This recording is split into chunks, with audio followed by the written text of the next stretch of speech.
We're live. Nice little bounce back from the UConn Huskies winning 99-44, albeit against University of Maryland Eastern Shores. You're live, locked on live. Let's talk about it.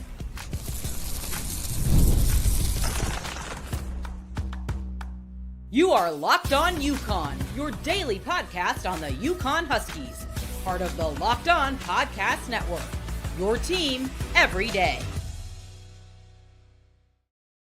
Thanks for making Locked On UConn your first listen every day. We are free and available wherever you get your podcasts and on YouTube. Part of the Locked On Podcast Network, your team every day. As you guys know, great couple months here for Locked On UConn. Really appreciate you guys doing either live shows or just listening every day or telling friends, family, whoever. Getting ready to cut that check to Husky Ticket Project for 10% of our revenue to them, helping send kids. I'm sure they had some kids at the game tonight and sending kids to women's games, etc. If you're enjoying the show, take a moment to subscribe, follow, leave a review wherever you listen. Thanks again for making Locked On UConn your first listen every day. Special shout out to our everydayers. Couldn't do this without you. Again, UConn 99, UMES 45, Maryland Eastern Shores. Did not know that Art Shell went there. That was a pretty cool little highlight during the game that he was I think a left tackle for them. Pretty cool stuff. Bounce back in style. There were some interesting moments. There were some lulls. I think I responded to a couple people on Twitter talking about how I wasn't exactly expecting them to look amazing. They're coming back from Maui. Alex is a concussion. You're without essentially your quarterback of this team, but it was okay. They played pretty well. Starters had Liam had 16 points, was 7-7 from the free throw line. My dad and I both were acting, talking like this kid really has kind of taken to this where he's going to the hoop a little more. I think that was if there's one thing I will say from the start, they turned down a lot of open threes to start the game, and I think that what was hammered into their brains is, look, guys, we're not getting the calls we want, but who cares about that? We need to not necessarily force it, but get downhill, use your athleticism, be smart.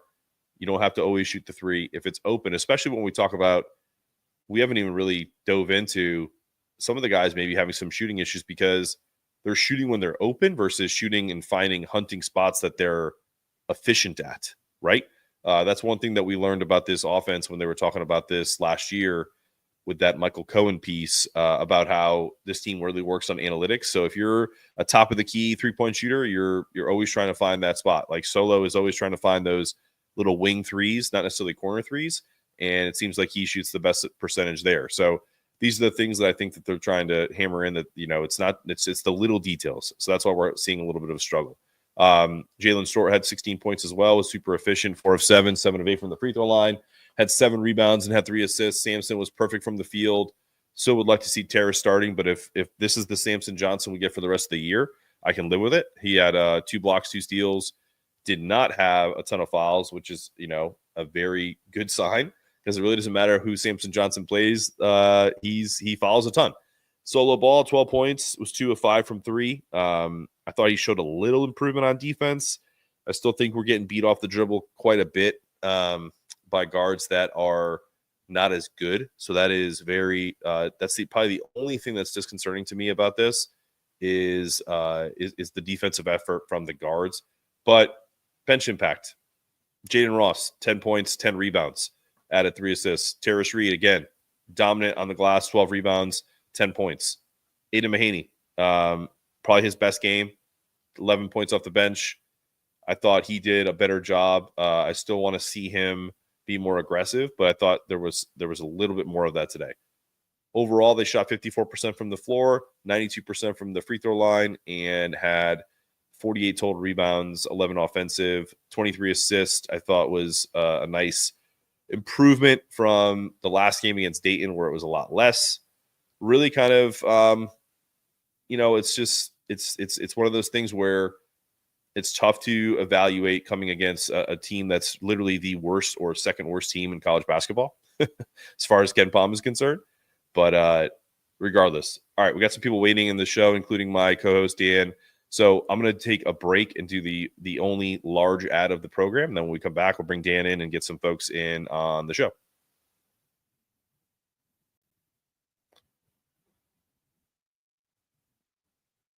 What's up, guys? I love a great deal as much as the next guy, but I'm not going to climb Mount Everest to get something, to get eat an entire jar of pickles or in one sitting just to save a few bucks. It has to be easy, no hoops, no nonsense. So Mint Mobile, I don't have my phone on me right now, but when this deal came, $15 a month, 100% was on board. It's a 3-month plan. I had my doubts, but listen, it's worked out great. Switching was unbelievable and simple. Probably the hardest part was switching from the provider that I was on, which was T-Mobile. But after that, saving money has been, pretty awesome, right?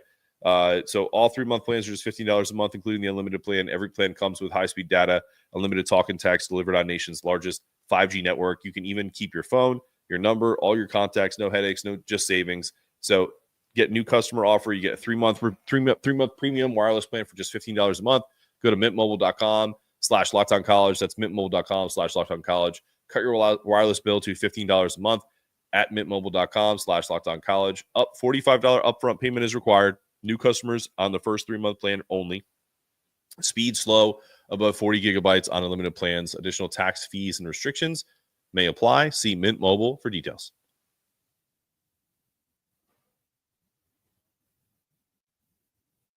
All right, let's get Dan in here, and then we're going to go Doug and then Tyler. What's up, my guy? How you doing? How we doing? How are we? All right. What did you think? What did you see? I can hear a little cold in the voice. I'll do my best to carry my weight. Yeah, I thought a nice rebound game tonight against a lesser opponent, like you said, probably one of the worst teams in Division I basketball. But they cover the spread. I think they win. They won by almost 50. Some stuff that I liked, some stuff I liked that they seem to fix a little bit, but some other themes that seem to be kind of still be lingering. But overall, I'm not going to be mad at a 50-point win. I thought Jay Ross's his jumper was not great in the first half, but he picked it up. He makes 2 threes in the second half. Terrace Reed continues, going on a tear. Another double-double for him. 4-4 from the field. He's one of the most efficient players in all of college basketball right now. We noted the lineup change. Terrace still comes off the bench, but with Caravan out, I'm not sure how much weight we can throw into the roster changes tonight. We'll see what happens going into Baylor next week. Liam shot another tough shooting night from Liam. I think he was either 1 of 8 or around there from 3. So that's 2 games in a row. Again, not worried about him shooting. Like you said, this team's getting open looks. They're just not. They've shot 37% from 3 tonight, so a better second half than first half. That's kind of going to be the story of this team going forward. Their depth just drains the other team on offense, and that opens up some things in the second half for UConn. Solo ball shot really well coming off screens once again. I noted on Twitter during the game he looked like Jordan Hawkins running around screens. Isaiah Abraham makes most of his minutes in the second half. But yeah, I mean, on the bright side, UConn is now undefeated in the continental United States. So we got that going for us. That's right. One thing you also noted that I wasn't worried about coming into the game, but we haven't been shooting particularly well from the free throw line. Just 73% coming into the game. That changes tonight. They go 25 to 27 from the line tonight. They shot 93%. They win the rebounding battle 48 to 23. 23 assists to just 4, which makes the next stat even more surprising. This is the 4th game in a row. I highlighted it on Twitter. I've mentioned it on the podcast. 20 plus fouls committed for a UConn team is very rare for a Dan Hurley basketball team. We have now played 4 games in a row, including a 50-point blowout where we've committed 20 plus fouls in a game. In a game where you hold the opponent to just 4 assists, I don't know why there's 21 fouls committed. So I think you saw a lot on the telecast. Hurley was doing a lot of coaching tonight. Every single foul that seemed to be committed, he's yanking the guy. It was like a flashback to the old Jim Calhoun days. Calhoun days, yeah. He'll pull you out and ream you out. Hurley was very subdued tonight. He, read the room well. You couldn't hear him yelling or anything. It was just a coaching night. He didn't have to. Wanted to get back to no, of course not. But not going to give anyone a reason after all the hoopla over the week of. All right. I'm so glad you brought that up because let me just thank you for teeing me up, and then we're gonna get Doug in here and then Tyler. But can I just say something after what we saw, which was a freaking awesome day in college football? Tons of upsets. UConn will beat UMass in our world. Then I mean, how many brawls and coaches being on the field and freaking out over everything, and CBS and that guy Kyle Boone and whoever else is talking think pieces about Dan Hurley. I mean, I watched that Georgia Tech game last night. I'm like on a couch with all my family. I have a fever. I'm like watching the game, whatever, right? And so, I mean, Kirby Smart was literally on the field pretty much all the entire overtime, like working the officials, blah blah blah. Like, I can't imagine that's considered appropriate. And I know that it's not an apples to apples comparison, but if we're talking college sports right now and high profile coaches, does Ryan Day have any culpability for his team literally losing their shit and having a brawl in the middle of the Ohio State field? I mean, guys, and then NC State and North Carolina also had a brawl because of the same thing, that NC State tried to plant a flag on the field. So I'm not trying to take this into another realm, but the idea that Dan Hurley has to change it all is so overblown. And my favorite comment of the weekend, and I retweeted it, I think a couple hours ago. She's been on the show. It's not her real name, but she's the press secretary for UConn, Marie LeBrun. She said, awesome Twitter follow. My column, how Dan Hurley needs to smile more. Like, come on. That's essentially what they're telling him, is like, hey, don't take it so seriously. I mean, it's not that big a deal. It's not war, right? It's his job. Yeah. Take your job seriously. It's a joke. We're back from Maui. I couldn't wait for this game to, one, get played, and two, just to finish so that we can move on. There were so many coaches after UConn's final game in Maui, after all that hoopla with the refs and Dan complaining too much on the sidelines, like 4 or 5 instances just in college basketball alone of coaches kind of going irate against not just around the whole college basketball spectrum, but specifically in Maui. It was a thing. We're back home. It's over. We don't have to talk about it anymore. You mentioned the article from Kyle Boone. He got absolutely crushed online for that article. But one thing I do wanted to take from that article, which I thought was constructive, was why it was written, was the changes to some of the college basketball rules and how officials were taught coming into the season that they're not going to allow that stuff anymore. It reminds me of some of the stuff that the Patriots would go through in the offseason, where during the coaches committee in the offseason, every coach gets to submit like 1 or 2 rule changes that they want to be seen. And every single year, as a Patriots fan, Belichick would just get shut down because they thought that the coaches, that he knew something they didn't, he would use it against it later on. That seemed like kind of like literally a rule created for Dan Hurley, but we'll see how that sticks. Let me add, going forward. My question would be, did they not tell the coaches that these rule changes were being instituted? I mean, exactly. It's a joke. Exactly. All right, let's find out about that now. Doug, come on, man. You've been waiting patiently. What's up, brother? Hey guys, how you doing? I will admit, before the game, I did have a little PTSD before the game, but that was quickly going away after we got 5 minutes in, so that was all good. You hit on a lot of things I was going to say. One, I absolutely noticed as the camera panned to Hurley that he was doing much more coaching for each play, which is good, great to see. Really giving them pats on the back, kind of giving them some ideas what they're doing right and what they're doing wrong. So I think that's we're not going to rehash anything in the past, but I think that's just a great direction right now. I also noticed, especially in the beginning, I was kind of surprised how almost everybody was driving to the hoop and they were like not taking threes.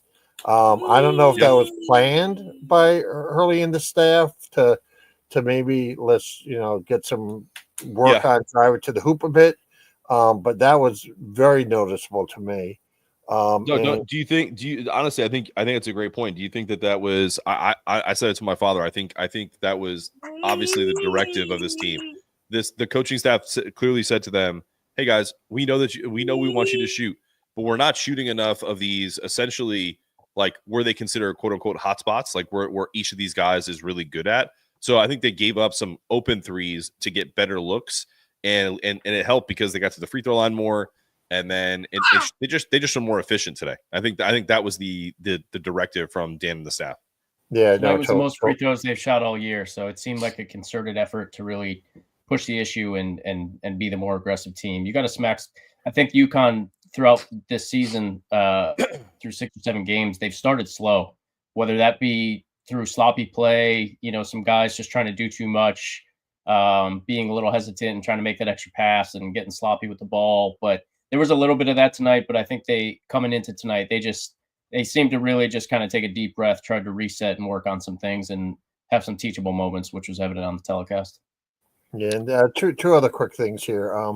One thing I was noticed with McNeely, today he was 4 for 12 from the floor, 1 from 8 from 3, and he was 7 from 7 from the free throw line. So he got almost half his points there. But it's really interesting that ever since he had that hip issue, his threes have dramatically decreased as far as accuracy.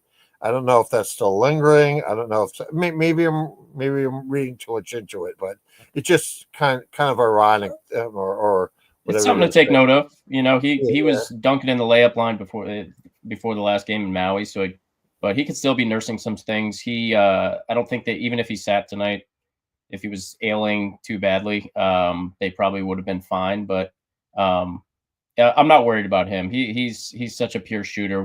If he is nursing a hip and it's affecting his shot, I think that's something you'll see. He's already been hot from 3 in other games this year, so I think he'll be okay.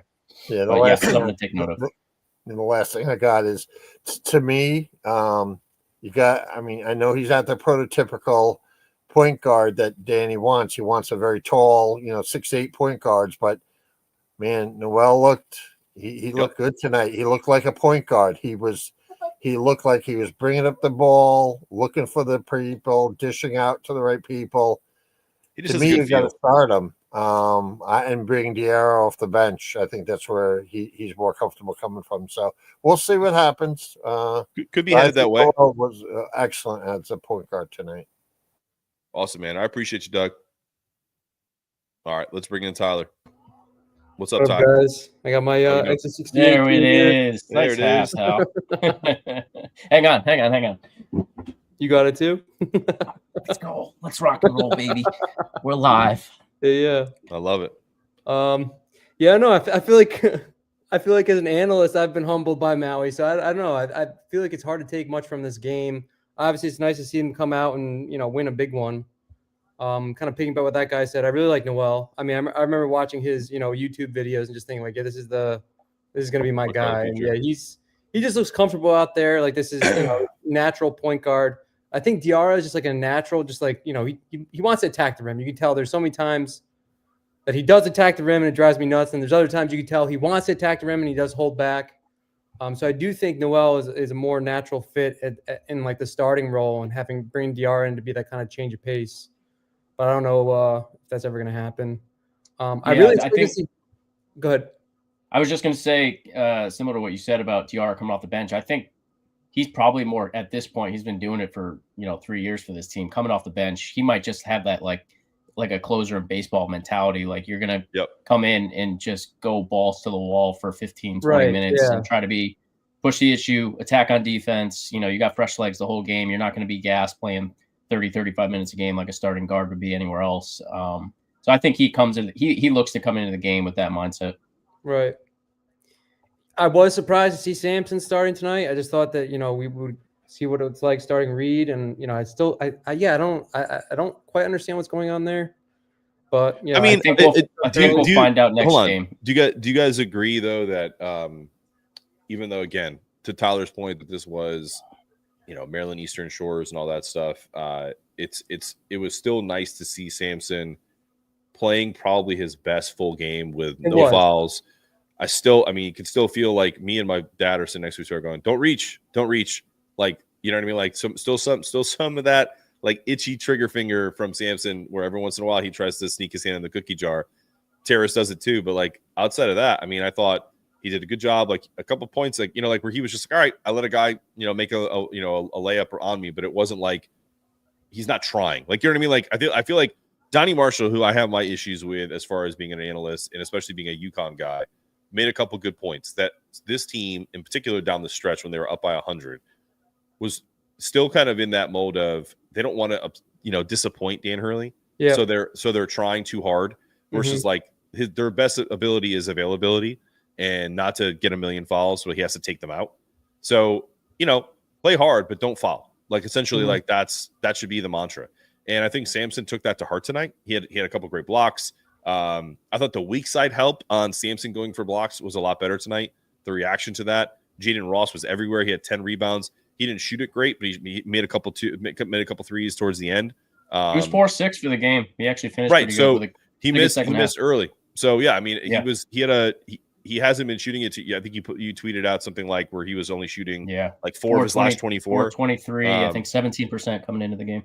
Yeah, so I think those things are really good takeaways from a game that you should win. But I would also give some credit to our boy Jared Kotler from Connecticut Scoreboard Podcast said, covering this spread is kind of indicative of, and by a lot actually, should kind of give you some, warm and fuzzies because it wouldn't be good if this you came game out 1 by 15. if this is a 20-point game, then you're like, we suck. We're essentially Seton Hall. You know what I mean? So yeah, it's more like if they had come out 1 by 15, that would be a negative signal. Like I don't Right. think we can take a positive signal because they covered. It's neutral. Yeah, exactly. Let's take some inventory on 15, 20.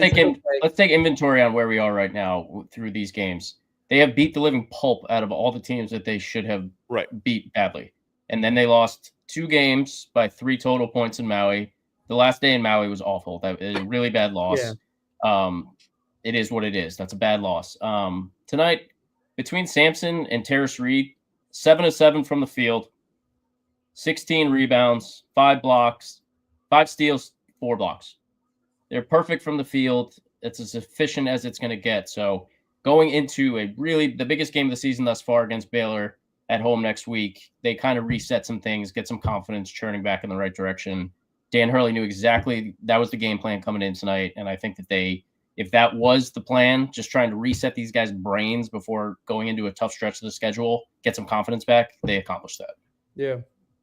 But like, what do you guys think? Like, I expect these next 3 games to be better, and I expect better results. But worst case scenario, like, suppose they drop these next 3 games. No, I don't think they're going to do that. I don't think they will. But like, so what's? I guess what I'm asking is like, what is the what's the range of outcomes here for this team as far as like NCAA tournament seeding? Like best case scenario, just give me like the best case scenario. If they hit their upside, they win these next 3 games. Yep. And I think they got to get back on the voters' good graces. I'm very interested to see after dropping 3 in a row in Maui and winning by 50 against a lesser opponent, nevertheless. But whether they're in the top 25, it doesn't matter. I don't care about that. I don't either. The next 3 games, they're going to really have a good chance to get back on the voters' good graces and work back towards the top 15, top 10, whatever.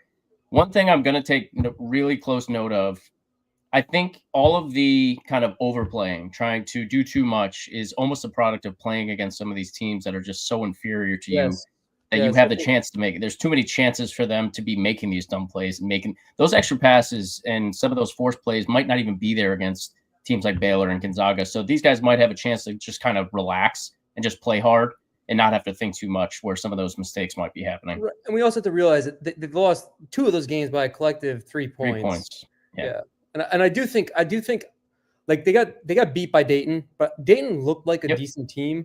Colorado was the worst team. That was like the one they were up by 8, and even Hurley said like he thought this was going to be a game that they come out in the second half and they win this game by 20. And that's what I thought too. It felt like okay, they're back. So looking forward, Maui's over. Yep, it's in the rearview mirror. We never have to talk about it again unless they have enough. But it does matter though, right? Because it does affect your March potential. So that's why I'm asking you guys. Like, let's suppose what's their upside? Like, suppose they win their next 3 games, what do they have to do in the Big East? Like, are they still in? They can still get a 1 seed, I would think, right? If they I mean, listen, my thing is this. Look, these 3 games that we just lost are going to mean nothing or everything over the next month of the year because. Just looking, I'm staring straight at the schedule right now. They play a tough Baylor team that's talented. They have Jeremy Roach. They have Omir from Miami. Now he's at Baylor. So they have 2 guys that played in the Final Four that are anchoring that team. Plus they have Edgecombe, who's an NBA lottery pick. Okay, so that team is super talented. All right. whether they just beat St. John's in the Bahamas. I really haven't followed them a bunch. They got crushed by Gonzaga, but then Gonzaga loses to West Virginia. So there's no solid teams in college basketball right now. There are some good teams and there are some talented teams, but no one's bulletproof. Yeah, exactly. So what Dan Hurley has to do over the next month of the season is to at least win 3 of the next 4 games, in my opinion. They can't go 2-2. If they win, they got to win at Baylor. If they were somehow to lose at Texas or in Madison Square Garden against Gonzaga, I'm okay with it. But they got to win their first Big East game against Xavier, and then they go on the road at Butler and against DePaul on New Year's Day. So that stretch is super important. If they go 4-2 in that stretch, we're in business because we're likely going to be undefeated in the Big East, and then we have the rest of the Big East schedule is. I mean, what we've seen is UConn's going to be favored to win it, other than maybe Marquette. Outside of that, Marquette's probably looked like one of the better teams in college basketball. Yeah, they have. Creighton looks average. DePaul looks amazing, but they haven't played anybody either. You know what I mean? So Providence looks awful. Georgetown looks awful, even though they're 6-1. St. John's is schizophrenic. So it's really about this next month of the year. Previewing the Baylor game, these are really evenly matched teams right now, both in the metrics and just by how they play. Baylor 22 and Ken Palm, UConn's 24. These ratings haven't updated yet, but Baylor is now 8th in offensive efficiency, UConn's 6th. Baylor's 73 in defensive efficiency, and UConn's 83. So they both do a little bit of the same thing. Something's got to give when they come to Gamble next week. Like you said, you got to win one of the two against the Texas teams. You'd like to see them win at home against Baylor. Yeah, they need to win this next game. So. I think this is just for morale and just for everything. This is the one they got to get. I think they've showed that they are not going to get blown out by anybody. It's just not going to happen. They play too hard. What we got to take away is that they didn't. The third game was just like it was the back-to-back-to-back. It's like there's no time to prepare. Just what it was. But what's up with Carabin? Is anything? Is he going to be? So he had a concussion. He is still not in protocol. He was like shooting before the game, but he was in street clothes for it. Obviously, I think he may miss. I think he may miss Baylor, but I think they'll run him through a battery test to see if he's capable. I think the most important thing for him is just get healthy, man. I mean, I get it. I don't think you will either, but head injuries are a little weird. We need him for Baylor. But yeah, I think going forward, I will be honest, tonight, if you look at the numbers, the officiating was good because it really was kind of even, but I think that's the biggest factor of if UConn gets a decent whistle, they're pretty talented, and once they start to find their flow, think about I made a list, right? We already kind of talked about Ahmad a little bit. How about just the little things like Ahmad on the break on the wing, kind of little drop off pass to Liam that led to that and one. Yeah, that was nice. Just stuff like that you can't teach, and these are the things that I think we need to do a little more. Dan Hurley's offensive system is kind of like a concerto, and we need a little more jazz. You know what I mean? There's a little bit. We need a little more improvisation from some of the players that we have that are really good at basketball and haven't finally tuned the art of his offense yet, but can still score points. And you saw a little bit of that with Isaiah Abraham at the end of the game where they had him ISO, where he kind of took advantage of a mismatch. So I think you're going to see a little more of that. I mean, Dan has really shown in his career. Think about who he was before he got to UConn, and even currently with UConn, before he got all these players and decided to run this offense. Pretty set in his ways, where it was we're going to be a gritty team. We're going to score 50, 60 points, and we're going to hold them to 40. And it was a lot of rock fights in that early part of his tenure at UConn. Now they have guys who can score it, and they still need to be fundamentally sound on defense. But look, I think you're going to see a little bit more of a deviation from what he thought this team was going to look like, because it's all young guys, and even though these sophomores have been in the system, they haven't played outside of Solo. I mean, even Solo hasn't played that much. Yeah, I mean that's the one thing. I compare this team more to the 22-23 team, but the three best players on that team had spent a year in the system, and the best players in this, it's Solo, who was in the system last year, but you didn't get a ton of minutes. Liam, that team didn't have as much figuring out to do with the personnel. They knew their 8 going into the season. Exactly, even if Joey Cal, they didn't know what he was going to bring to the table. The guy shoots 45% from 3 in his first year in stores, but they didn't know he was going to do that, but he was still going to be the defined 8th guy or 7th or 8th guy. I think this season has 1 or 2 extra guys on the roster that are playable, but they're just trying to, again, fail fast, trying to figure out who those guys are going to be in a big time game. Like, who can I trust? And I think don't focus too much on the starting lineup decisions right now, but this next stretch of 3, 4, 5 games and then headed into Big East play, I think you'll start to see it get ironed out a little bit. Speaking of which, I thought Jalen Stewart looked fantastic tonight. He looked like he wanted to like earn his keep and stay in the lineup for 20, 30 minutes going forward. There was a couple instances tonight where he could have passed the ball on the break and he kept it himself just to kind of make a point. Loved it. Keep doing that. He looked big out there tonight. He played big. I love that pass where I think it was someone, Ross passed it to him, and then he passed right back to Ross to hit the 3. That was real nice, unselfish. Hey guys, real quick, real quick, I'm gonna do my last ad for the day, and then we'll close it out with about 5 or 6 more minutes and see if anyone else wants to jump in. But we're gonna take a quick break. Just kidding. There we go.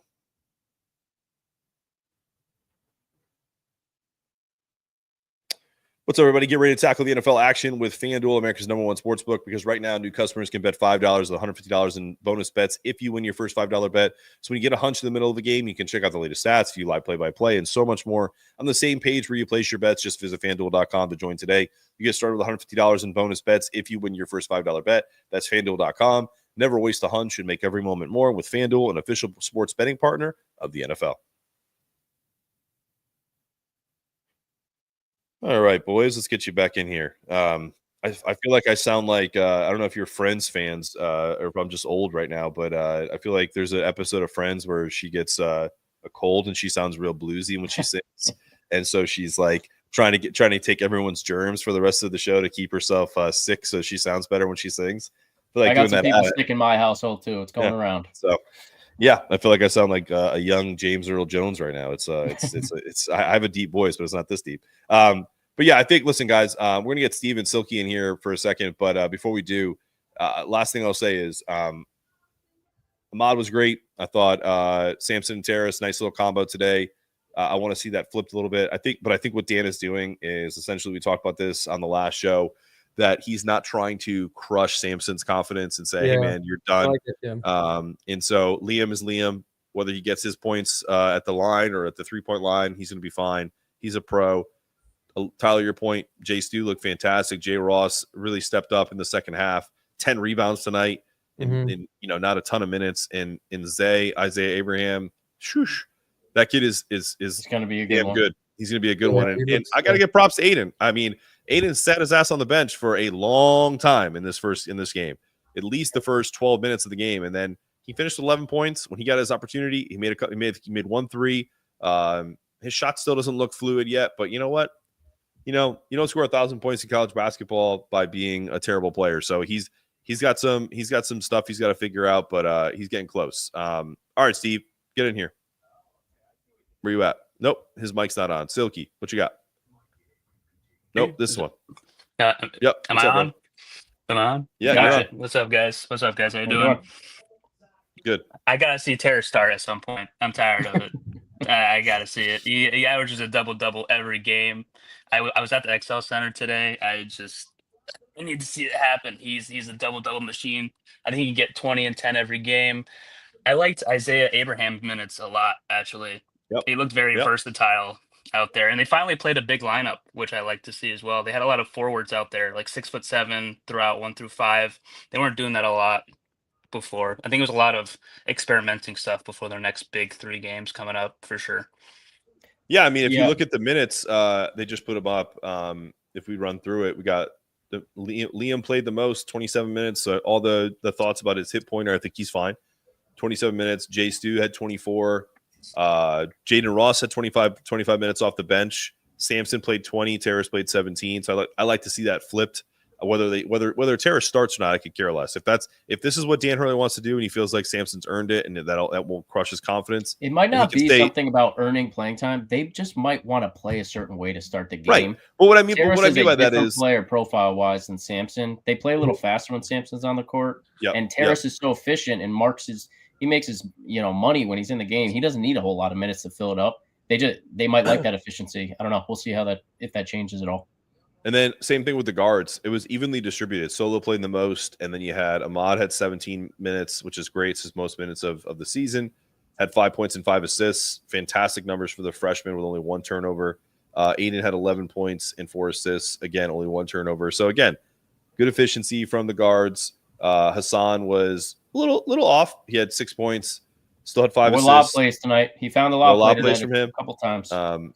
But for whatever reason, he was fouling a lot too. I don't understand it. 4. How dare you, Tyler? Yeah, limited minutes. I should have muted it. But yeah, no. So how was the crowd? It was good. Honestly, it wasn't bad. I mean, everything looked pretty filled around that I was looking around. Didn't look at anything too many empty seats. I mean, people left with obviously 4 minutes left to beat the traffic as they usually do. But it didn't seem like people were It didn't seem people were too screamed away from going to the game. It didn't look like there was a bunch of empties in the upper half and the Right. 200 sections or anything like that. Yeah, I mean, crowd was pretty good. I mean, it wasn't when you get up by 30 to 40 points, most of the time people get up and, no one really got up today. I mean, I know it's a really bad team, but you got to support your team while you're out there. I will say I was at the I'm down in Mystic, Connecticut. I was at the boat parade tonight on the Mystic River, and there was a boat float that passed by with Jonathan the Husky at the front of it, Christmas music playing, and a massive UConn chant broke out. So there was at least one UConn chant. That's sweet. That's awesome. Hey, just want to point something out with college basketball, which is wild, and this is just me being a nerd. But Maryland Eastern Shores is 2-9 this year, and they're 0-9 on the road. So what that tells you is when you're a low major, they're making a lot of money for athletic department. So this was a bye game. They probably played 8 other bye games. Our boy Little Red on Twitter tonight, he thinks they were wearing reversible jerseys tonight. Probably. Didn't Arkansas beat them by didn't Arkansas beat them by 70 or 80 recently? It was 110 to 35. Yeah, wow. It was incredible. Insane. I mean, they're not that great, but it's a feel good game for us, but gotta show it against good opponents. Yeah, at the end of the day, gotta show it against Baylor and Texas. And what do you think? We talked about this before we run. I'm going to jump out of here in a few minutes, but what do you think the next few games we talked about? Think about just leading up to Xavier. So before we even get to the Big East games, Baylor, Texas, and Gonzaga. What do we have to do? Are we 1-2, 2-1, 3-0? What are your thoughts? 2-1. I think 2-1.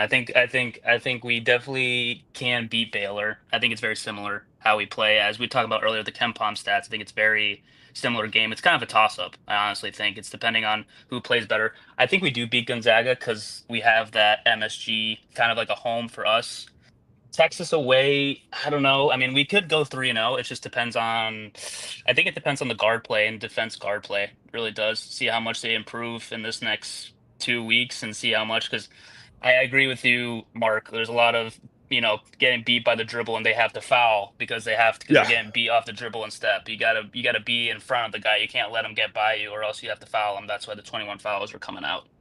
You saw some of that tonight. Hurley was doing some coaching on the sideline. He did not want to see guys getting beat off the dribble again. That was clearly a coaching point before this matchup. He pulled a couple guys, not for fouls, but for getting beat off the dribble and then committing a foul. Honestly, I wanted to see Dan Hurley throw a chair or something tonight. Just just double down. Go. Yeah, just do something crazy. Just add something to the narrative. Break a get back on the good graces of the media. I think after break a clipboard or something. I don't know, but no. I know what I'll say about Dan is. Dan needs to stop going on the Kiss Your Ass podcast that he does all these appearances on, and then because as soon as he starts to kind of lose his crap in games, they're the ones who turn on him first. So if you ever want to come on a show that is with you 100% and support you, Dan, we're here for you, man, because our numbers are just as good and we get you just as much exposure to come on this show than we would to, I don't know, John Rothstein or one of the X68 podcasts that all these guys are with Goodman and everything that are, dunking on you because you not Exit 68. Feel the 68. Feel the 68. Feel the 68. Sorry. Yeah, Goodman hates us. Goodman hates us. But on that note, go to sleep, Mark. Yeah, but it's so ridiculous. It's ridiculous, and I'm going to plant a flag on that, to talk about something we did that every single show. He needs to stop cowtailing to any of these people who he thinks are good outlets to go on, and because they're not, because they'll turn on him in a heartbeat, in a cocaine heartbeat. They will turn on him. So let's be honest. All right, guys, listen, great show. Tyler, as always, thank you for being on. I appreciate you. Silky, thanks for jumping in at the end. Dan, you're my boy. Thank you so much for jumping on and helping me out so much with the podcast. Anybody else have any parting shots? I'll be in the house next Wednesday for Baylor. For everyone that's listening, bring the noise. That one's gonna be exciting. Bring on Baylor. That's a top 20 opponent right now. We'll see where the top 25 AP rankings shake out on Monday, whether UConn's ranked or not. But one way or another, we're getting into the thick of the season. So the good stuff starts now. Let's roll. Yeah, they're gonna bring it. They need it. They need to. Yeah. All right, boys. Have a good rest of your night. Go Huskies. Thank you. Yes, sir.